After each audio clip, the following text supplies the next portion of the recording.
नमस्कार। उत्तर प्रदेश संयुक्त प्रवेश परीक्षा बीएड के लिए जो हुई थी उसकी काउंसलिंग की डेट्स आ गई हैं और आपकी काउंसलिंग की प्रक्रिया 17 सितंबर से शुरू भी हो रही है। यानी कल से आप काउंसलिंग के लिए रजिस्ट्रेशन कर पाएंगे। बहुत महत्वपूर्ण बातें जो मैं आपको बताना चाहता हूं इसके अनुसार, क्योंकि कभी कभी क्या होता है छात्रों के साथ धोखा हो जाता है, आप बातें समझ नहीं पाते हैं और पैसे गंवा देते हैं। पहले फेज़ में काउंसलिंग होने जा रही है। 17 से 20 तक आप काउंसलिंग के लिए रजिस्ट्रेशन कर पाएंगे। 21 से 23 तारीख के बीच में आप चॉइस फिलिंग कर पाएंगे कि आपको कौन सा कॉलेज चाहिए, वो कॉलेज आप उसमें फिल कर पाएंगे। और उसके बाद आप चॉइस फिलिंग 24 सितंबर तक ख़त्म हो जाएगी। 25 सितंबर को अलॉटमेंट हो जाएगा और जो भी कॉलेज अलॉट होगा आपको 26 से 28-29 के बीच में आपको फ़ीस भी पेमेंट कर देनी होगी। एडमिशन एकदम कंफर्म करा लेना होगा। ये फ़ीस अभी पेमेंट करनी होगी, सब ऑनलाइन ही माध्यम से होगा। उसके बाद जो आपका ये देखिए, एक बात और समझिए कि रैंक वाइज ये पूरा सिस्टम है। काउंसलिंग शेड्यूल रैंक वाइज है। फर्स्ट रैंक से 75,000 75,000 तक जिसकी रैंक है वो उसका फेज़ 1 में काउंसलिंग होगी, और 75,000 से 2 लाख वालों की फेज़ 2 में, और फेज़ 3 में 2 लाख से 3.5 लाख वालों की। तो फेज़ 2 आपका शुरू होगा 25 सितंबर से, और जो आपका फेज़ 3 है 2 लाख से 3.5 लाख के ऊपर वालों की, उनकी काउंसलिंग शुरू होगी 30 सितंबर से। बाकी जिनका 3.5 लाख के भी ऊपर रैंक है उनकी काउंसलिंग शुरू होगी 5 अक्टूबर से। महत्वपूर्ण बातें जो मैं आपको बताना चाह रहा हूँ कि आप धोखा मत खाइएगा, वो ये है, मैं आपको उत्तर प्रदेश जेईई बीएड की थोड़ी सी गाइडलाइन दिखाता हूँ जो काउंसलिंग के लिए निकाली गई है यूनिवर्सिटी ऑफ लखनऊ की तरफ से। ये देखिए, बीएड द्विवर्षीय पाठ्यक्रम प्रवेश परीक्षा के संबंध में आपको मैं दिखा रहा हूँ। ये लखनऊ विश्वविद्यालय द्वारा ही काउंसलिंग हेतु दिशा निर्देश जारी किए गए हैं। इसमें क्या है कि आपको सारी डिटेल इसमें भरनी ही भरनी है, लेकिन उसके साथ आपको भरना है क्या, फीस रिफंड के लिए आपको अपने बैंक की भी डिटेल भरनी है। और यह इसमें साफ साफ लिखा है कि जो भी आप बैंक अकाउंट भरिए वो जनधन वाला खाता ना हो, जनधन के अलावा कोई खाता हो वो भरिए, क्योंकि फीस रिफंड में क्रेडिट सीमा कारणों से ऐसे खातों में शुल्क वापसी संभव नहीं हो पाती है। तो फीस रिफंड कभी कभी नहीं हो पाती है तो वो अकाउंट मत भरिए जो जनधन वाला है, उसके अलावा कोई अकाउंट हो वो भरिए। लेकिन महत्वपूर्ण बात जो मैं आपको बताना चाह रहा हूँ वो अभी भी बाकी है। मैं आपको ये बताना चाह रहा हूँ, देखिए इसमें क्या है कि काउंसलिंग शुल्क और अग्रिम कॉलेज शुल्क भुगतान, इस टॉपिक के विदिन लिखा हुआ है पहला पॉइंट कि पंजीकरण प्रक्रिया पूरी करने वाले अभ्यर्थियों को 5,750 रुपये, यू कैन से 5,750 रुपीज़, जिसमें से काउंसलिंग शुल्क 750 रुपये 750 रुपये है, और बाकी जो 5,000 रुपये है वो अग्रिम कॉलेज शुल्क के रूप में जमा हो जाएंगे। इसका भुगतान केवल ऑनलाइन मोड के ही माध्यम से करना होगा। ऑनलाइन मतलब आप नेट बैंकिंग या डेबिट कार्ड या क्रेडिट कार्ड यूज कर सकते हैं। इसमें साफ साफ लिखा हुआ है कि यदि अभ्यर्थी को सीट आवंटित नहीं होती है तो कॉलेज की अग्रिम फीस 5,000 उनके द्वारा विवरण में दिए गए खाते में वापस कर दिए जाएंगे। अगला पॉइंट लिखा है, यदि अभ्यर्थी को सीट आवंटित होती है लेकिन वह इसकी पुष्टि नहीं करता है तथा उस कॉलेज में प्रवेश नहीं लेता है तो कॉलेज की अग्रिम फीस 5,000 वापस नहीं की जाएगी। सारा का सारा जो माजरा है मैं आपको बताना चाह रहा था वो इन्हीं 3 पॉइंट में है। आप काउंसलिंग के लिए रजिस्ट्रेशन करेंगे तो आपको 5750 रुपये फीस तुरंत पेमेंट करनी होगी। जो काउंसलिंग करवा रहे हैं, काउंसलिंग कराने वाले विश्वविद्यालय जिन्होंने जिम्मेदारी ली है यूनिवर्सिटी ऑफ लखनऊ ने, उसका ये साफ साफ कहना है कि 5700 रुपये आपसे तो ले रहे हैं, लेकिन उसमें जो 750 है वो काउंसलिंग की फ़ीस है। बाकी 5,000 जो आप कॉलेज चूज़ करते हैं उस कॉलेज को चला जाएगा। अब देखिए यहाँ समझने वाली बात ये है, होता क्या है अमूमन कि जब हम काउंसलिंग करवाते हैं हम या आप, तब हमें कॉलेज के बारे में उतनी डिटेल पता नहीं होती है।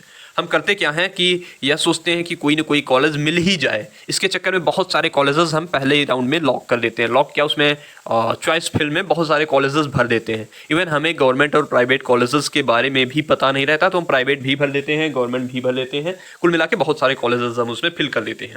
अब देखिए, बहुत सारे कॉलेजेस अगर आप फिल करते हैं उस कंडीशन में कोई ना कोई आपको कॉलेज अलॉट ही हो जाएगा। हो सकता है घटिया से घटिया ऐसा प्राइवेट कॉलेज आपको अलॉट हो जाए जिसके बारे में आप जानते ही ना हो और बाकी लोगों ने उसके बारे में चॉइस फिलिंग की ना हो। तो उस कंडीशन में क्या होगा, आपका 5,000 उस कॉलेज की फीस में चला जाएगा। मान लीजिए उस कॉलेज की फीस 30,000 है तो पहले ही 5,000 उसमें पहुंच जाएगा, और नियम यह है कि आपको उसके बाद में 25,000 सबमिट करना होगा। लेकिन बात यह है कि अभी मान लीजिए आपने पहले फेज में काउंसलिंग कराई, तमाम सारी चॉइस फिलिंग की है, 2-3 अलॉट हो जा रहे हैं, लेकिन आपको उनमें से किसी में नहीं करना है। वो मान लीजिए एक तरह से वो प्राइवेट कॉलेज हैं और आपको मान लीजिए प्राइवेट करना ही नहीं है और बीएड के बड़े गिने चुने गवर्नमेंट कॉलेज भी हैं, ये भी जान लीजिए, तो उस कंडीशन में आपका 5,000 रुपये हो जाएगा बर्बाद। इन फ्यूचर मान लीजिए अगर आप ये भी डिसाइड करते हैं कि आपको बीएड करना ही नहीं है, तो इस स्थिति में भी आपके ये पैसे बर्बाद हो जाने हैं, ये पूरी तरह से जान लीजिए।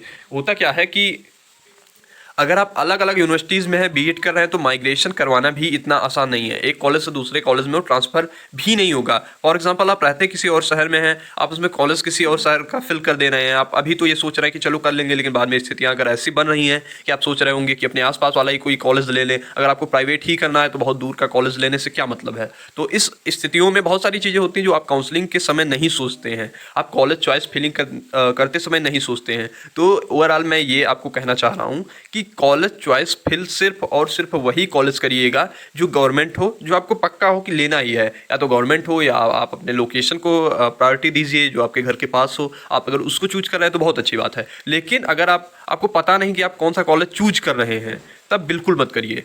या तो करिए तो गवर्नमेंट करिए, या ऐसे कॉलेज बिल्कुल मत चूज करिए जिनके बारे में आपको खुद पता नहीं है। एक बात मैं आपको और बता दूं कि ये अगर आपको जानना है कि कौन कौन से कॉलेज गवर्नमेंट हैं किस यूनिवर्सिटी के अंदर और कहाँ कहाँ पे ये हैं, तो उसके लिए भी एक लिस्ट निकाली गई है। वो लिस्ट मेरे पास है। अगर आप टेलीग्राम पे जुड़ते हैं, द यूनिवर्सिटी कनेक्शन नाम से चैनल है, अगर आप वहाँ जुड़ते हैं तो मैं वो आपको लिस्ट वहाँ भेज सकता हूँ। क्योंकि जितनी यूपी की यूनिवर्सिटीज़ हैं उनसे एफिलेटेड कुछ ही मतलब बहुत गिने चुने गवर्नमेंट कॉलेजेस हैं बीएड के।